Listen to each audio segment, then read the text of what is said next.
thank you so much for taking the time to join us. We really appreciate it.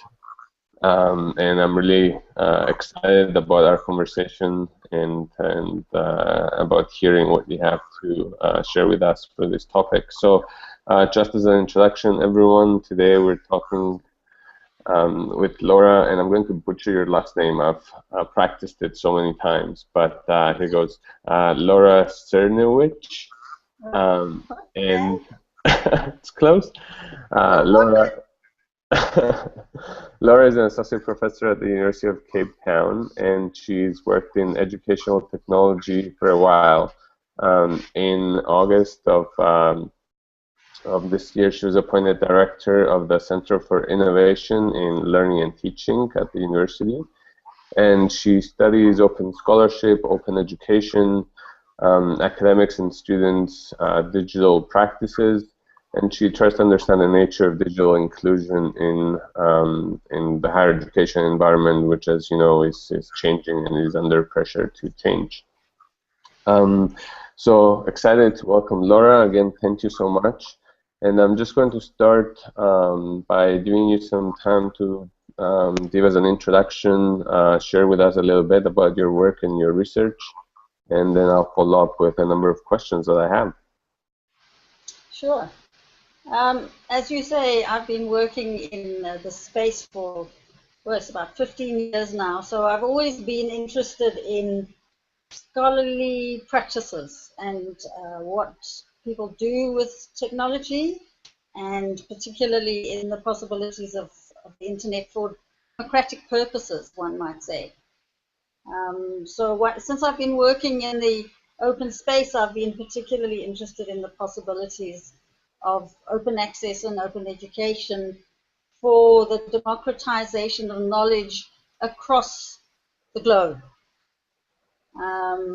It's a particular concern of ours, living as we do right on the southern tip of Africa, that a lot of the excellent work that is done in Africa and in the global south is not available online. And I believe that increasingly, if content and scholarship is not available online and research is not available online, it might as well not exist. I think this is coming to the point that the investment in research that's not disseminated and not made available online is effectively money gone to waste. So some of the research I've done recently, specifically in this regard, has really been to investigate these issues. And so the one example that I can share with you that we actually wrote up was an investigation of what could be found about poverty alleviation. And this was chosen because not only my university is very active in scholarship in the area of poverty alleviation, but in fact throughout the country. And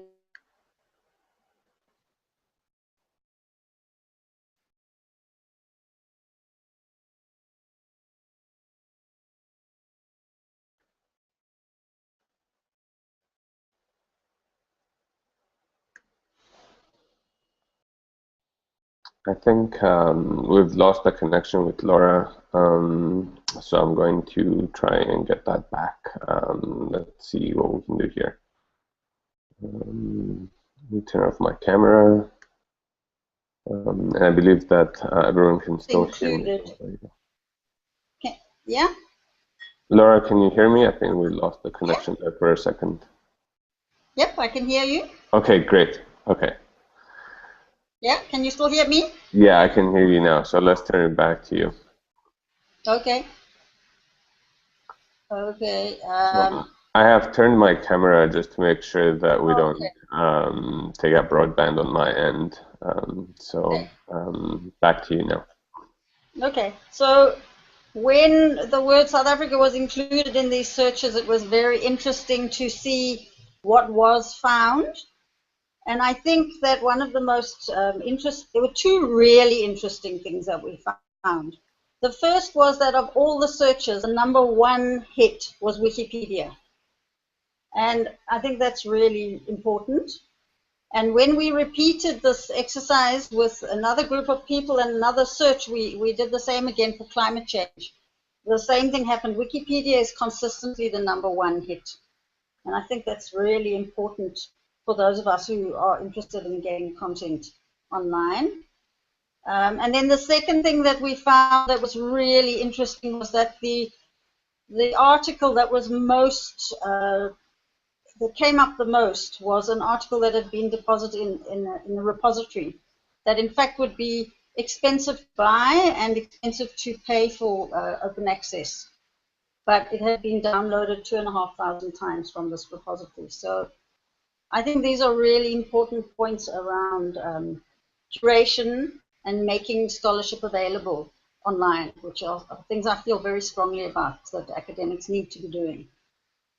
Okay, so just to clarify then, when you're talking about making scholarship available online, you're not just talking about journals giving access to online to work that is online, right? You're talking about making that work available for free to others to access. That's right. I'm most definitely talking about that. I'm talking about different kinds of open access. So, of course, some journals are open access journals, but I'm not talking about hybrid journals. And that's also something that we've written about, because there's often confusion between open access journals and hybrid journals. But I'm also talking about making postprints available through repositories and through websites. And of course through blogs and other forms of social media as well. Sure. Okay, great. Do you have any sense from that work that you're just mentioning right now how the location of the individual searching for research shapes the findings that they encounter when they are online? Well, of course, I presume you're referring to Google algorithms. And there is this really, really interesting thing that Google does. They do two kinds of personalization.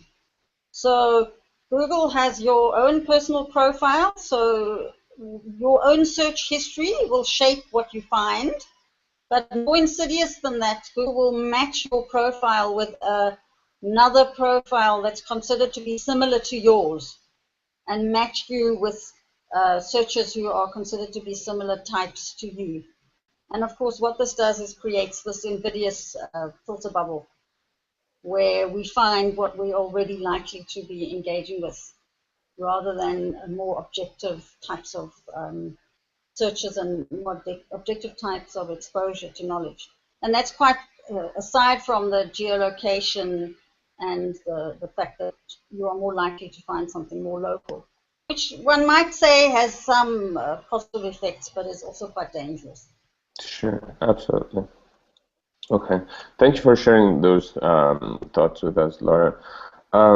We've been, well, as you know, we've been looking at the document that you've put together, the 4-step guide to taking control of your visibility.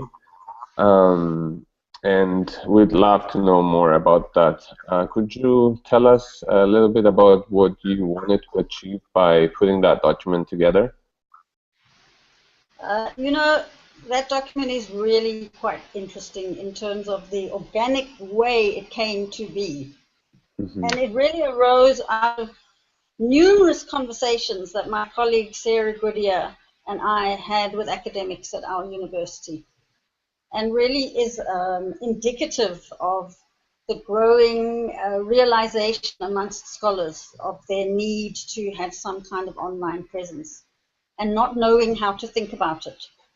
So we had conversations, we were asked to come and give talks and workshops, and eventually we started putting together some notes and some guidelines of the things we found ourselves saying over and over again. And as you know, the version I shared with you today is version 3, and it's just been incredibly popular and is the #1 downloaded document from our website. We have many more worthy research articles, I must tell you, but it's this one that people are downloading. And I think it's because we are at a moment, as you know, where academics are realizing that they have to engage with this online space, and they really are unsure about how to do so.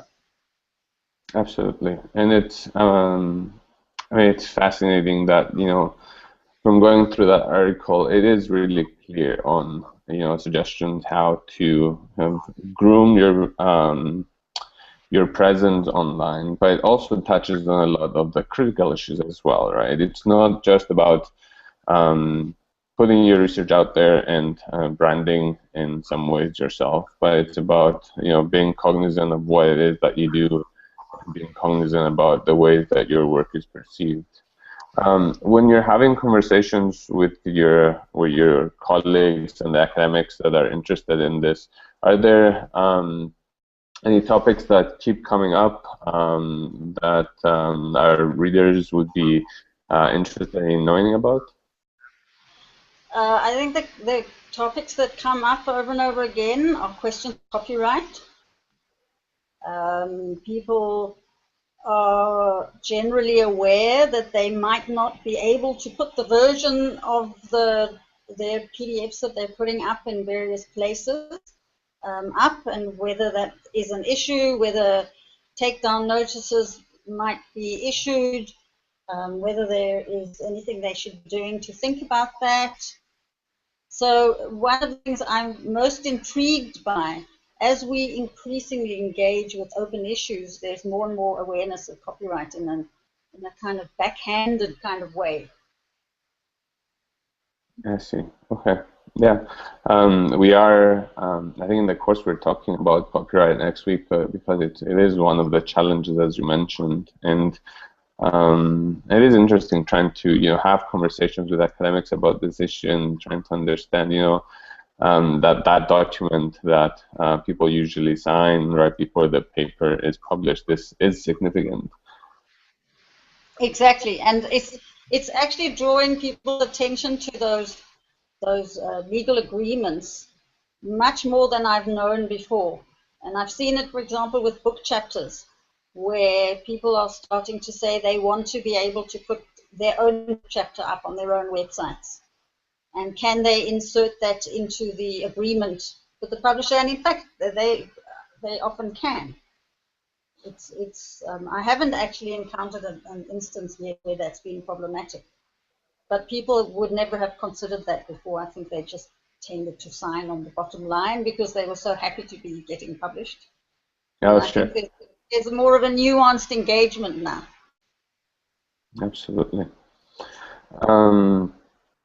So in your document, I don't think you make reference to this idea of personal branding, but that idea has made it into the academic vernacular, and it resonates with a number of academics, but a number of others also find it appalling.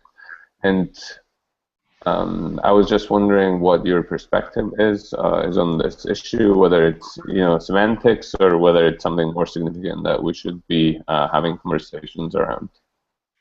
I don't think it's just semantics. Are they ever just semantics? I think it's a worrying term myself. I think it's aligned with a whole discourse that we find in increasingly in universities, a kind of commodification, commercialization type of discourse, and it's related to a notion of marketing that many people find extremely problematic. And of course, it's quite possible to brand something that has absolutely no quality. We can think of many examples of very unhealthy drinks, for example, that have very well-known brands, but no value. So I find that very problematic. For me, online presence is about scholarly engagement. And for people who are anxious about marketing and so on, I think it's really important not to use terminology like branding. I think that people have to come to understand that the virtual space and the physical space are not separate spaces. Could you tell us a little bit more about that? Actually, there's a number of things I would love for you to talk about, to us more about, but why don't we just start with that one? So what do you mean when the physical and virtual are not separate spaces? Well, I think it relates to where people find information and where people find content. The assumption is that people make the assumption that they will find what they want online. And there's a lot of research now that shows that if people can't find it online, they don't look elsewhere. In fact, if they don't find it in a click-through full text form, they don't look elsewhere. So if you start thinking through the implications of that, you can look at what is available online. And you know, I've just done a blog posting. I don't know, can I show something in this form? I believe you can post it on the group chat, but I'll have to work out how to do that. Let me see if I can work out how to do that. Anyway, I have a blog posting that has some fabulous. I'm not going to look for it now. Some fabulous. I'll send it to you later. Okay. Maps that show where online content comes from, and it's exactly as you would expect. It comes from the US. So if you look at user-generated content on Google, if you look at content on Wikipedia, if you look at content on Flickr, it comes from the global north. And the implications of that for knowledge creation are profound, because the knowledge that people take on and engage with isn't separate. It gets embodied. It becomes part of the context in which one is located. So that kind of northern approach becomes, it's this notion of the north is the notion that the international is actually the north. And that is really what concerns me, that those kinds of online representations, it's not trivial. Okay. It's really profound. What so from that, what kinds of things can individual academics do to counter that, to counter those narratives, to counter that the idea that what is encountered online may not necessarily be representative of the world around them, but of only a particular discourse or of a particular geographical location? What can people do? I think this points very strongly to encouraging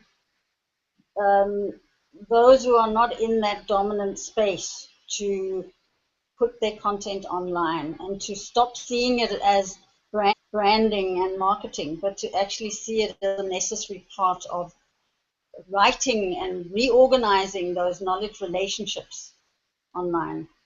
And that's why those curatorial skills are so essential. Mm-hmm. And they're not just administrative. Sure, absolutely. Okay. So the idea of the dominant discourses online is fascinating to me, and connected to. I'm sorry, say that again. Tell me why it's fascinating to you. So, connected to the notion of branding, right? I think we're finding ourselves at a place in time where universities are under pressure to change. And even though we understand that universities as they exist right now need to change and have a lot of room for improvement, the types of directions that are being promoted may also not be, the places of equality and opportunity that we should be aspiring to provide to people. So when one type of discourse is being promoted, right, and the Silicon Valley discourse, the pull yourself up from the bootstraps kind of discourse, then I think that we need to take a long critical look at what it is that we are promoting and that we're encouraging. And as Exactly. you know, so as you know, there's been researchers in educational technology have been promoting online learning and spaces for collaboration and interaction for a long time, right? And now that some of these ideas have become more popular, it seems that they don't necessarily look like the types of things that we're promoting, that we're trying to embrace, that we're pushing people towards. So it's this really interesting tension that we're finding ourselves, right? When at one point in time we're promoting an idea, but now that that idea has become popular, it has changed. Exactly. And of course, the place that is most evident is in the MOOC discourse. Absolutely. Where the original ideas around MOOCs and access and disruption and so on have been appropriated so completely by a monetization discourse and a new business model discourse. I would know that's not fair to say appropriated completely, but I think that the predominant discourse around MOOCs has changed substantially over the last few years, and there's a battle going on there. And I'm not so sure whether those who originally started that engagement around access and a democratic thrust are necessarily winning at the moment. Yeah, I wouldn't think so. It is interesting though, that discourse, right? And I'm a bit ambivalent about that space, partly because we're having more and more conversations about teaching as a result of that, right? There's a lot of universities exploring, the role of technology, but on you have all these other things that we've been talking about on the other end. So I'm just not sure where we will end up. Well, I think that's another reason to be so fully engaged in all of this. And these are the kinds of conversations we are having too. And there are some voices that are really critical, and they're critical of that commercial imperative that's really inserted itself into the space. But for me, the answer is to engage more fully, not to stand back. Otherwise, the whole thing will be completely appropriated by decision makers whose entire decision making criteria are around finances. Absolutely. So I'm keeping an eye on Twitter as well, and I'm keeping an eye on the group chat here. And I don't think our group chat is showing up. So I'm going to pull in kind of questions and comments from Twitter and pull them in here. But let's see. So I have a comment from Francis Bell, which I think you guys know each other. Hi, Francis. Yes. But she mentions that it's good that you're downplaying branding and promoting sharing and engagement. And Jane Magnus as well is agreeing with that idea. So I'm wondering, how. So this idea of branding, right? Is it something that so do we encourage our academics to resist that, and do we share the notion of sharing and engaging and participating and finding community online as an alternative, or do we explain to people that there are different philosophies underlying the two, but what is important is participation in the online space. Do you have any comments? Yeah, I think we have to encourage engagement. I mean, the problem with a scholarship is that so much of the scholarship is embodied in a person. I mean, you just have to think of Bourdieu and his writings about higher education and the game that gets played. And the game is manifest in the individuals. It's your ideas and it's your interpretation of knowledge that actually is what counts in that game.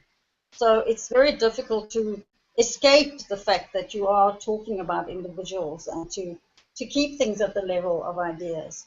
But that's really what one wants to promote, a kind of building on knowledge, sharing knowledge, collaborating, making things available outside of the academy, connecting with people online. I mean, we all have examples, I'm sure, of meeting on Twitter. I'm sure you and I must have met on Twitter. I can't remember how we met. We haven't met sharing the same oxygen yet. You're right. And I can't remember exactly where we met, but Exactly. but it is online, right? And it's Exactly. and it is in I think our interactions have spanned multiple spaces, right? So if it's not conversation on Twitter, it's me coming across your papers on academia.edu. It's exchanging emails about topics and so on. So I am looking forward to meeting you face to face.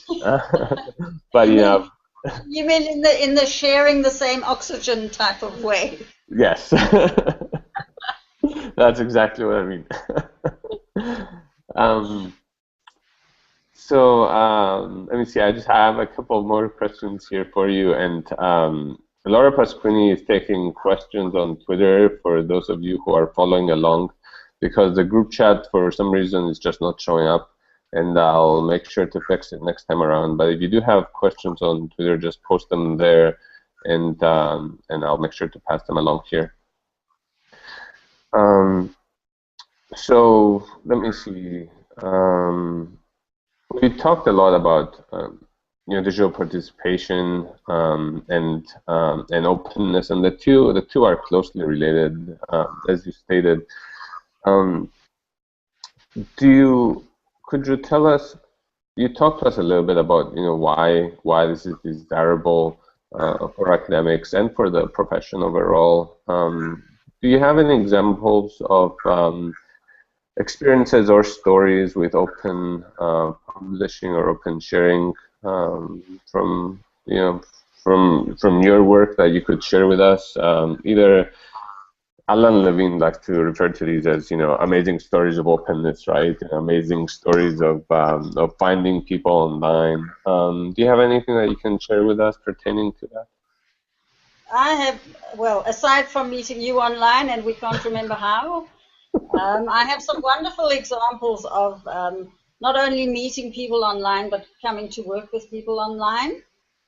One example was one day I was working on a funding proposal, as one does, and I said on Twitter, oh dear, here I am working on this funding proposal, and it was about visibility of African scholarship online. And somebody in Kenya wrote back to me and said something or other, and we started a conversation which drew her into the network and the work that we were doing. And in fact, she became the key speaker at a workshop that we ran in Kenya. And that was entirely through those kind of open online networks.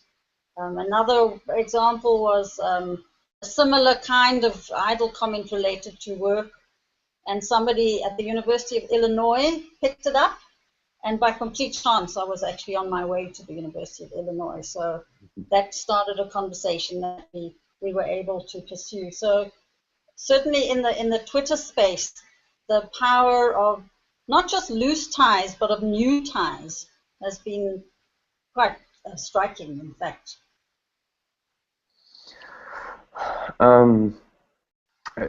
What I like about these stories is the idea that you mentioned before, that the difference, that there's not much difference between the real life and the virtual life, right? So that binary that we've put up, and that individuals believe that is there and is real, is actually not, right? So the two blend, and in a lot of ways, being online is real life, right? And real life is indistinguishable from participating in digital spaces. So, and those two examples illustrate that very well. I mean, I think the other thing I would just like to say is that everyone has an online presence already, whether they like it or not. And this is quite a scary starting point for many people who are unaware of this. Everyone has a digital shadow. What we've often done with the workshops that we've run here is we collect a list of the people who we know. If we are given a name, a list of people coming to the workshop, and we will find out what we can about them, and we'll walk into the workshop and we'll say, hello, so-and-so, I believe you won the the Comrades Marathon recently, or I see you had a fabulous holiday in Mauritius, etc. And people are often quite unaware of how much they have made available online. So some of this is not necessarily about openness, it's actually about caution around people choosing what they want to make available online and really taking control. And so for us, the point about this visibility guide is really about agency, about deciding what you want online, actually have a digital footprint rather than a digital shadow. And what is really significant to me about this conversation is the fact that we're not necessarily preparing our new academics to engage with these ideas, right? The idea of agency, the idea of taking control, the idea of making decisions about where you put your work and how to make that available. So, so this course and your conversation are contributing to that. So, so thanks again. I'm going to pull in again a couple of questions from Twitter. We have one that says, how can open access and social media help us engage with more diverse writing and research across the North-South divide? So going back again to the idea of North and South discourses that you talked about. So I guess it's a two-part question, and the first part is, can open access and social media help us engage with more diverse writing and research across the North-South divide? And the second part is, how can they do that? Yeah, I mean, I think the first thing that would be really helpful is something that we found out through a research project that we ran called the Scholarly Communication in Africa Program, SCAP. And anyone who's interested can have a look online. There's a number of outputs. But what we found is that the traditional notion of an output really needs to be dramatically broadened. So at the moment, the idea is that a scholarly output is a journal article. And we see that even if you do a traditional definition of open access, you will find reference to journal articles. But in fact, scholars and knowledge producers are making knowledge available in a whole range of ways. Technical reports, policy briefs, conference papers, etc. And as soon as you broaden the notion of what types of forms these outputs might be produced in, and you make those available, it definitely broadens the scope. And certainly the work that we've done at my university in our repository and in the work we did in our open access policy was to make it very clear that all forms and formats would be welcomed of scholarship. And of course we're talking also about lectures and video recordings and so on. And once if you look at those horrible maps of knowledge production from Africa, measured on the Web of Science, it looks really dire. But of course the Web of Science is a very narrow subset of knowledge produced. It's those journals and those journal articles that get onto that particular list, and that list is not even the full list of journals in which African and other scholars publish at all. Sure. And this goes back to agency, right, in the sense of encouraging not just our academics, but our institutions as well to take charge of that conversation and help shape how some of those narratives are construed and how they're perceived, right? Because if institutions are embracing the Thomson Reuters impact factor to make decisions. If they're embracing that, they are also embracing, some of the ideas that you're talking about. Yep, and it also means pushing the agenda on what we call engaged scholarship. Mm-hmm. So those forms of scholarship that happen with communities outside the university. Absolutely. I'm going to pass another question on from Twitter. So this one is a practical question, and Sukaina, I think I'm pronouncing the name right, but she asks, how do we encourage academics to engage openly? What are some strategies that we can use? Do we have to model participation? Can we offer incentives and motivations, and what might some of those be? Hi, Sukaina. I think we have to work at the micro, the meso, and the macro level. So we have to work at the level of policy. I think those battles around open access policies are really important. We have to work at the level of infrastructure. So we have to make it really easy when we tell people that they should deposit. We shouldn't make it a nightmare of bureaucracy. But the real hard work is in the persuasion. And for me, the only way that works is to show the value. And that's a slow process. There is nothing like showing people their impact and their downloads and their views to shock them and encourage them and excite them.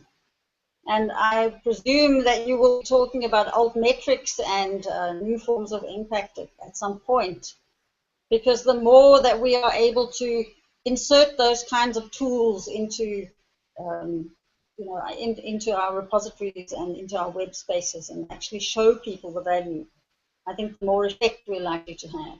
But the bottom line is it's a matter of persuasion.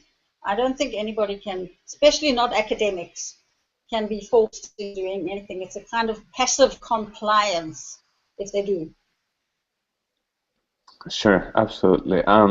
So a follow-up question from Laura that connects a little bit to this is, do you have any suggestions for higher education institutions that are considering all forms of scholarship for tenure and promotion? You mean how do they get inserted into the promotional? I'm not quite sure I understand the question. I know there are some instances where these kinds of impact factors and new forms of scholarship are actually being inserted into those wretched promotional bureaucratic forms, and that must be one of the ways that we do that, so that these kinds of things are recognized. I think that's what Laura's question is targeting.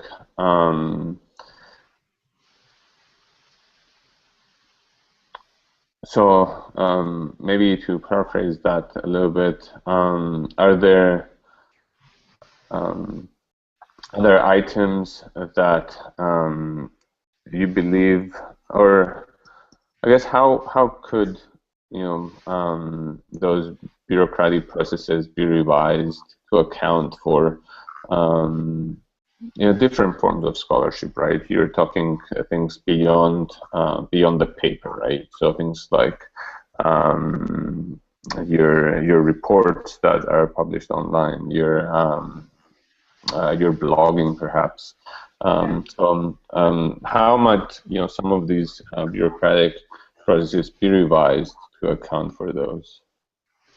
I think that we, as a community, we can devise new forms of evidence which can show value in those kinds of things. I mean, we all know, for example, the power of the London School of Economics' social impact blog series, for example. And those kinds of things, if one can gather that kind of evidence, I think they can be inserted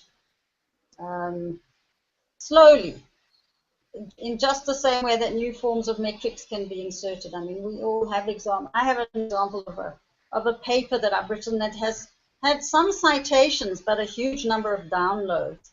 And I eventually found out that it has been set in a curriculum, in a course curriculum as a required reading. And if if that kind of evidence can be inserted and provided, I think it makes a persuasive case. Absolutely. Great. Let me see. I'm just scrolling through my Twitter feed to make sure that I haven't missed any questions. Just a lot of positive comments, which is great.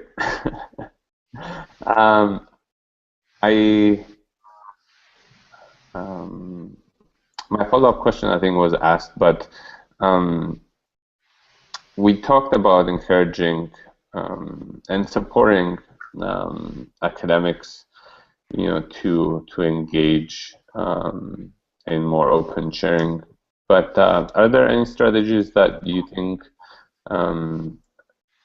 that need to be put in place to encourage open sharing by research funding agencies, for example, or by institutions? So what are some other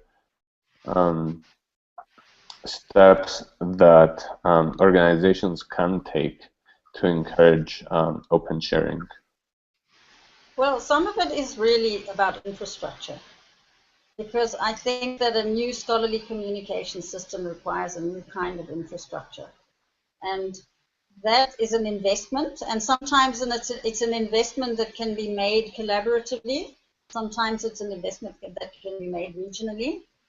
And that's certainly something we've been working quite hard here with our various levels of government to look at the investment range. I'm talking at the most basic level, from bandwidth, where we know that video is now the predominant, becoming an increasing, the predominant multi-mode of engagement, including video abstracts, for example.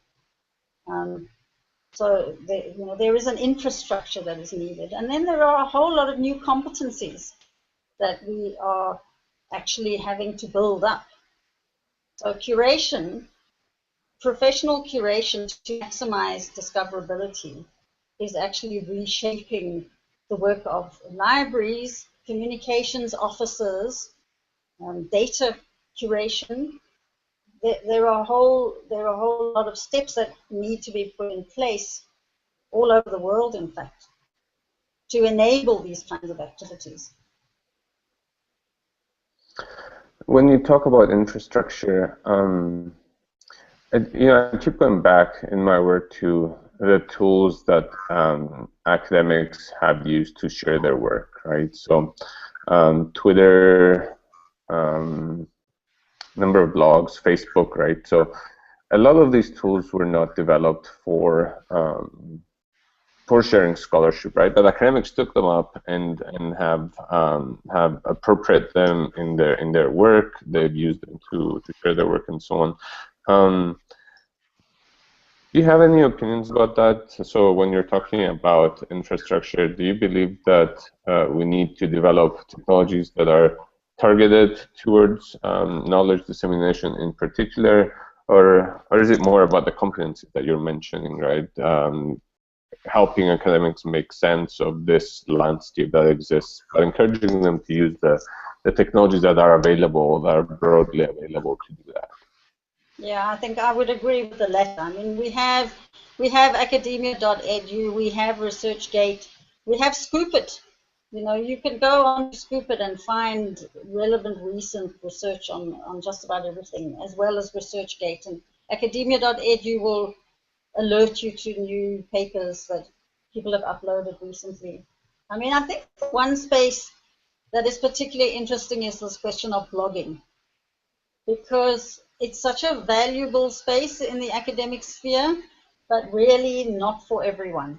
And this is something I've had to make my peace with after having been very persuasive on the subject. I think some people are really not comfortable bloggers, but there is and it actually is a special kind of competency, but also a feeling for having a blogging voice. And I'm starting to think that some people have it and some people don't.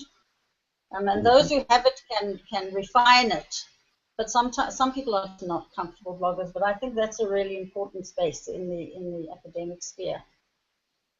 Absolutely, yeah, I think so too. And we're having a related conversation this morning with regards to some of these technologies, because a lot of these technologies have been promoted to be democratizing spaces, right? So, you know, if we think back to the Web 2.0 narrative of everyone can have a blog and everyone can share their voice, and we increasingly see that that's just not the case. There, you know, power mediates these spaces, you know, wealth, knowledge, and so on. So, I think these critical issues are issues that we need to engage with and understand and share with others. Absolutely. Which goes back to my earlier point about Wikipedia. Yes, absolutely. There is a call on Twitter for me to wear a fancy hat, which I'm not sure where that came from, but but I will strive to to make that for the next time around. So Laura, thank you so much for taking the time to speak with us. Is there anything that you'd like to share with us before we close? We've taken a lot of your time already, and I really appreciate that. But I want to give you the opportunity to share anything else that you want with us before closing down the conversation. George, you can be sure that the minute I switch off my computer, I'm going to think of that absolutely wonderful gem that I should have shared with you now. And I'm just going to have to send you a message on your chat in one of the discussion forums. But right for now, I'll say goodbye.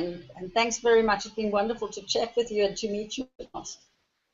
Absolutely. No, thank you so much for your time. And, you know, you can always blog about it, right? We're connected. We're connected, you know, 7 different ways, and I'm sure I'll come across it. But thanks again for taking the time. I really appreciate it. It's been a wonderful chat. And I'm hoping that, you know, sometime soon we'll be able to share that same oxygen as you mentioned at the beginning.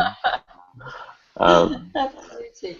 So this will go live on YouTube pretty soon, and I'll share a link with you when it's there. But thank you, and thank you on behalf of all of our viewers. Fabulous. Bye-bye. Bye, Laura.